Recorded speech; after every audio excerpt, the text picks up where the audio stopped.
Assalamualaikum warahmatullahi wabarakatuh.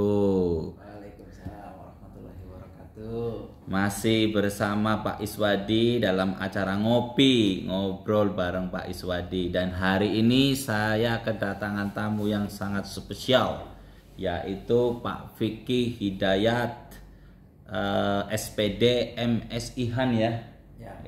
Ya, beliau ini adalah guru geografi di SMA Negeri 21 Kota Bekasi, dan beliau ini lulusan S1-nya dari UNJ dan S2-nya di Universitas Pertahanan. Nah, kita akan mengulik ya mengenai pengalaman Pak Fikih ketika beliau itu lagi sedang studi banding ke Cina, guys. Jadi kira-kira entar penduduk di Cina itu seperti apa, ya kan? Kondisinya seperti apa, ntar kita bisa tanya-tanya dengan Pak Fikih. Oke Pak Fikih, selamat pagi. Selamat pagi Pak Iswadi. Gimana keadaan Pak Fikih, sehat? Alhamdulillah sehat. Nah, sekarang kegiatannya apa Pak Fikih? Ya, kegiatannya masih mengajar ya di SMA 21 nih, kegiatan pesantren Ramadan. Alhamdulillah pasca banjir, tapi kita tetap semangat untuk terus belajar gitu Pak Iswadi. Oke, luar biasa sekali ya. Pak Fikih ini menurut saya guru yang sangat luar biasa, guys, karena beliau sangat disiplin sekali, guys. Jadi tepat waktu kalau hadir, guys. Ya, jadi luar biasa ini Pak Fikih. Kita bisa banyak belajar dari Pak Fikih. Pak Fikih, saya akan menanyakan beberapa pertanyaan nih kepada Pak Fikih mengenai pengalaman Pak Fikih waktu studi banding ke Cina. Nah, itu gimana ceritanya bisa sampai ke Cina, itu gimana?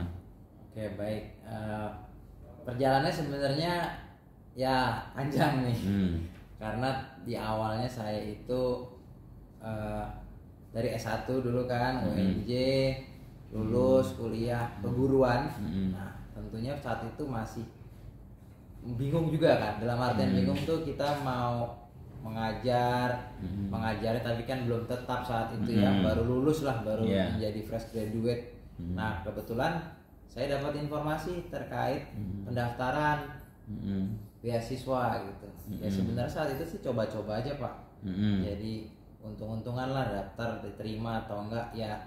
Pada masa mendaftar di mana nih? Di Universitas Pertahanan. Di Universitas Pertahanan. Jadi Pak Fikih ini mendaftar beasiswa untuk kuliah di Universitas Pertahanan. Jurusan apa nih? Nah, dulu jurusannya saya manajemen disaster atau kebencanaan. Ya, disaster manajemen. Nah, itu juga apa nih, dulu saat milih dari S1 ke S2 dan beasiswa saat itu dibuka yang agak-agak mirip sama geografi. Ya intinya saat itu masih di masa muda yang pengen belajar dan cari gratisan nih, cari beasiswa yang tanpa memberatkan orang tua lagi gitu. Akhirnya ya udah daftar itu yang masih ada hubungannya dengan geografi. Gitu, akhirnya daftar dan tes. Awalnya sih nggak diterima Pak. Awalnya tidak diterima? Saya tes 2 kali Pak. Oh, awalnya nggak diterima? Ya, saya tes 2013, itu nggak diterima Pak. Akhirnya saya ngajar honor lah Pak. Ngajar honor dulu lagi di MAN waktu itu di Jakarta. Oh, berarti pertama kali ngajar di MAN? Ya, tapi cuma hitungan bulan aja. Hitungan bulan. Oke. Nah, habis itu tahun berikutnya ada lagi pembukaan. Saya masih penasaran kan. Namanya belum terikat saat itu, tes lagi. Tertantang lah ya untuk tes lagi. Akhirnya lulus di tahun 2014. Terus 2014 lulus, ya sudah saya mulai pendidikan tuh kurang lebih 2 tahun lah. Nah, itu pendidikannya itu asrama? Di asrama Pak. Oh, berarti ketika kuliah di Universitas Pertahanan mendapatkan beasiswa itu berarti asrama. Selama berapa tuh? 2 tahun? Kalau di mesnya itu kurang lebih 1,5 tahunan lah ya. Oh, di mes 1,5 tahun. Nah, kita di situ dijamin udah ada tempat tinggal, makan, udah ada makan. Pokoknya saya terima kasih lah ke negara, Universitas Pertahanan yang memfasilitasi saat itu. Terus gimana nih ceritanya bisa sampai ke Cina? Nah, saat itu ada kuliah kerja luar negeri namanya. KKN ya. KKLN sebutannya. Oh, KKLN, kuliah kerja luar negeri. Ya. Sebelum itu ada KKDN juga. Apa tuh KKDN? Kuliah kerja dalam negeri. Oh, ada KKDN, ada KKLN. Nah, KKDN-nya waktu itu ke Gunung Sinabung, Medan, seperti Tanah Karo saat itu. Yeah. Nah, baru yang ke Beijing itu ke Cina itu di KKLN. KKLN ya. Kuliah kerja luar negeri. Ya, gimana tuh ceritanya bisa sampai ke sana? Ya pas dapat giliran untuk KKLN pengabdian masyarakat di luar negeri. Ya. Nah itu kami berangkat dan sekali lagi itu semua difasilitasi oleh kampus. Kita sebagai mahasiswa tinggal berangkat saja gitu dan ya kita kunjungan pertama ke Beijing untuk studi banding terkait bagaimana penanganan manajemen lah di sana. Oh, manajemen. Ya, manajemen terkait kebencanaan. Oh, berarti studi banding ke Beijing itu mengenai manajemen kebencanaan. Ya. Oh, gitu. Terus? Ya, masih ya tadi belum lebih ke saya dari kan kalau sebelumnya saya mundur sedikit ya terkait background di kampus Universitas Pertahanan dan khususnya ilmu kebencanaan itu di kelas kami itu dari berbagai macam latar belakang. Jadi teman saya ada yang lulusan pertanian, ada yang lulusan apalagi dari unsur non sipil dari militer juga ada yang dari LSM ada, dari ilmu hukum ada, jadi semuanya berbaur campur lah. Itu dan saya dari geografi saat itu, pendidikan dari keguruan. Ada beberapa teman saya juga dari keguruan, tapi keguruan bukan geografi. Ya sudah kita dapat giliran di situ dan di ilmu kebencanaan itu kita studi banding dalam kegiatan KKLN. Jadi berkesempatan ke Beijing dan melihat bagaimana sih negara Cina dalam menangani kebencanaan. Nah, pertanyaannya kenapa kok yang dipilih itu adalah Beijing? Oke, baik. Dan kebetulan di sana yang jadi konsen kebencanaannya adalah bencana gempa, Pak. Oh. Jadi negara Cina itu pernah tertimpa gempa besar. Oh. Nah, tapi bukan di kota Beijingnya, di kota Sichuan. Oh ya. Jadi kita dari Beijing kita ke Sichuan, ke Chengdu tuh. Nah di situ ada satu desa yang hancur. Jadi satu wilayah lah. Gempa terkena gempa ya. Gempa besar. Nah itu ada kisah menarik juga di mana bangunan 5 lantai itu jadi 1 lantai karena terpendam ke tanah. Jadi bagaimana manajemen kegempaan bencana gempa di sana. Jadi sih konsennya bencana gempa sebenarnya pas studi banding di sana. Nah, terus ketika sampai di Cina sana yang dilakukan pertama kali apa ini? Nah pertama kali kan sampai ke Beijing. Itu kalau kita mungkin kunjungan ke kantor BNPB lah. Oh, kantor BNPB-nya sana ya. Saya lupa namanya apa itu. Jadi bahasa tulisan Cina kan ya. Susah diingat itu. Nah itu jadi semacam kantor yang menangani kebencanaan. Di situ ada layar monitor, mereka memantau kayak BMKG lah kurang lebih seperti itu, BMKG atau BNPB kayak gitu kantor pemerintahan. Nah, menurut Pak Pik ini setelah ini visit ke sana, apa hal yang terbaik yang bisa kita ambil dari manajemen kebencanaan di Cina ini? Oke, kalau itu yang pertama, dan ada nggak perbedaan dengan di Indonesia gitu? Oke, ya mungkin jelas setiap negara punya konsen kebencanaannya masing-masing. Misalnya kayak di China itu ya mungkin mirip dengan Indonesia, sama-sama daerah yang berpotensi gempa. Meskipun kalau di Indonesia lebih kompleks ya, lebih kompleks kebencanaannya, lebih bervariasi. Sedangkan di sana mungkin ya tadi lebih konsen ke beberapa bencana aja. Ya mungkin hal positifnya di sana karena bencananya variannya mungkin lebih sedikit, jadi mungkin negaranya juga bisa lebih konsen. Sedangkan di Indonesia kan ya penanganannya sudah ya mencoba untuk maksimal, tapi kan tadi maksudnya begini, varian bencananya itu kalau di Cina itu hanya gempa saja gitu ya, tidak hanya gempa, cuman kalau apakah gini, varian bencana di Cina apakah lebih sedikit daripada varian di Indonesia ya, atau mungkin Cina lebih banyak? Lebih sedikit di Cina. Negara kita negara tropis, jadi bencanaannya itu lebih bervariasi gitu. Dan itu kan butuh konsen penanganan yang lebih complicated gitu ya Pak. Nah jadi seperti itu. Jadi kalau mungkin dibandingkan ya ya Cina mungkin lebih dari teknologinya yang lebih maju, lebih baik dalam penanganannya, lebih cepat, fast respon ya Pak ya. Jadi ya itu yang bisa saya tangkap ketika dalam manajemen di sana. Oh berarti fast respon ya? Iya. Respon yang sangat cepat. Nah itu yang bisa kita ambil. Quick respon kalau sebutannya kan. Namanya quick respon ya. Quick respon. Itu yang bisa diambil dari pemerintah Cina bahwa ketika mereka menanggulangi bencana, memanajemen bencana itu responnya cepat gitu ya. Awal dari early warning system mereka. Ada sistem early warning. Ya. Oh, ada early warning jadi system. Jadi yang dibangun itu adalah early warning system. Contohnya seperti apa, Pak? Sistem peringatan dini. Jadi bagaimana merespon potensi-potensi kebencanaan. Jadi ketika ada gempa, kemudian ketika terjadi ada bencana angin dan sebagainya, itu mereka punya sistem untuk memberi informasi kepada masyarakat lebih cepat itu. Jadi media sosialnya di tahun itu ya pada saat itu sampai tahun 2015-an gitu.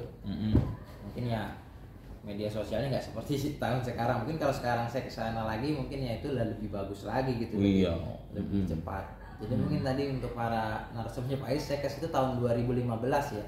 Nah, mungkin kalau informasi dari saya udah 10 tahun. Ya, udah tentu pasti akan lebih update gitu ya, sekedar berbagi pengalaman aja. Oke guys, jadi yang bisa kita ambil dari pemerintah Cina guys mengenai manajemen bencana itu mereka sangat cepat sekali di dalam merespon ketika ada bencana. Ada early warning system yang mengatur itu dan itu sangat penting sekali ya. Betul. Jadi artinya ketika bencana belum datang mereka sudah siap kan ya. Oh itu sangat luar biasa sekali guys dan itu kesiapsiagaan. Artinya kan kesiapsiagaan itu kan bukan mempersiapkan bukan lagi pas ada bencana. Betul. Dong. Jadi artinya itu persiapannya udah setiap hari kan di maintenance dan lain-lain. Dan memang bener guys, saya waktu ikut evakuasi banjir kemarin ya guys di perumahan Pondok Gede Permai yang baru kemarin terjadi guys. Itu saya di BNPB Pusat Bekasi guys. Itu perahu cuma ada 2 dan mesinnya belum ada. Jadi ini bener guys, bener. Jadi memang ya saya nggak tahu ya ini. Tapi ini masukanlah bagi pemerintah bahwa ketika menghadapi bencana itu bukan harus bencana datang dulu baru kita siap gitu. Tapi setiap hari kita harus siap, bener nggak? Bener nggak Pak Beki? Ya. Ilmu kebencanaan, fondasi paling awal adalah kesiapsiagaan. Jadi kesiapsiagaan yaitu meningkatkan kapasitas dari ya peralatan. Masyarakatnya teredukasi, SDM-nya masyarakat, SDM pemangku kebijakan ataupun masyarakat, sarnya masyarakatnya. Ya, jadi semuanya itu dalam artian sudah siap siaga dalam segala macam kemungkinan atau potensi di wilayah tersebut. Mungkin kalau bahasa kerennya ada mitigasi ya. Betul ya, tapi mitigasi itu kan rangkaian kesiapsiagaan, kemudian saat kejadian dan saat pemulihan. Oke, tuh guys, luar biasa pengalaman Pak Vicky waktu di Cina. Oke, berarti ini kalau kita ngomongin bencana tadi kan sudah ya. Mungkin kita ngomongin orang-orang di Cina itu gimana sih? Kan Pak Vicky kan langsung nih datang ke Cina nih. Nah, orang-orangnya seperti apa coba? Mungkin ya itu beda budaya ya. Beda budaya. Ya kita mereka juga mungkin kalau ke negara kita ada yang mereka mungkin anggap aneh dan sebagainya. Mungkin ada satu hal yang saat itu saya heran gitu. Jadi menarik. Iya, menarik. Saat di kota Beijing, saya melihat anak-anak kecil itu kalau di Indonesia mungkin pakai diapers ya, pakai pampers ya, pakai popok. Iya. Mereka enggak. Mereka itu pada saat itu ya tahun 2015 celananya itu dibolongin. Jadi ada anak kecil nggak pakai pampers, tapi pakai celana pendeknya ya, pakai celana pendek. Dibolongin. Yang dibolongin sebelah mana? Ya, untuk buang air kecilnya. Oh, berarti yang dibolongin itu pas ininya ya, alat vital dia ya. Iya, jadi nanti pas saat mereka buang air kecil ya langsung bisa buang air kecil di mana aja gitu. Cor gitu ya. Ya tahun itu nggak tahu kalau tahun sekarang. Itu maksudnya apa kira-kira Pak Vicky? Saya nggak ngerti juga, tapi pada saat sama pemandu wisata yang mereka begitu kebiasaannya. Udah kebiasaan budaya. Jadi padahal itu di kotanya loh ya. Kalau kita turun bandara di Beijingnya itu di area pusat kota kayak di pasar-pasar, di jalan-jalan besar. Itu kan pasti ada tujuannya ya. Apa kira-kira ya? Apakah karena mungkin hemat kali, kalau pakai pampers kan dia ganti pampers lagi gitu kan? Quick respon juga mungkin itu, Pak. Iya mungkin. Jadi mungkin apa sih namanya, hemat kali ya, hemat, kemudian nggak mau ribet kali seperti itu. Tadi mungkin kan ada kebiasaan, jadi ya ini aja lah, mungkin kebiasaannya begitu di sana ya nggak apa-apa gitu. Tapi kalau di sini ya aneh, Pak. Oke. Ada lagi nggak yang ditemuin selain itu?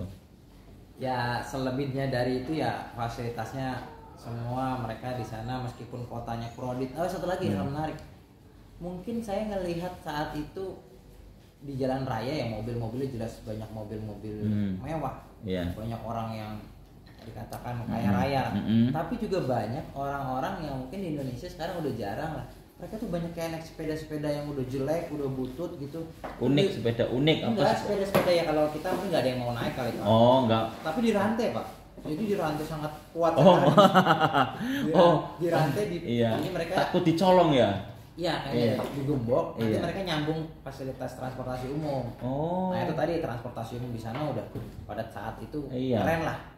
Ada subway, ada kereta MRT gitu. Tapi masih mau menggunakan sepeda jelek. Iya, jadi mereka nyambung transportasi. Kalau kita ya ada lebih layak, kita ada penitipan motor mungkin di stasiun. Kalau itu sembarangan aja. Nah itu di pagar saya ngeliat sedikit ada sepeda, ya sepedanya bukan sepeda mahal kayak sepeda jelek lah ya. Sepeda tapi masih dirantai. Jadi mungkin dirantai itu banyak.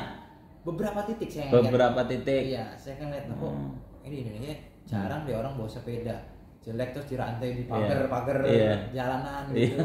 Itu menarik ya. Ya guys, jadi di Cina itu 2015 guys, ini Pak Vicky kesana 2015. Itu masih ada orang yang menggunakan sepeda jelek ya.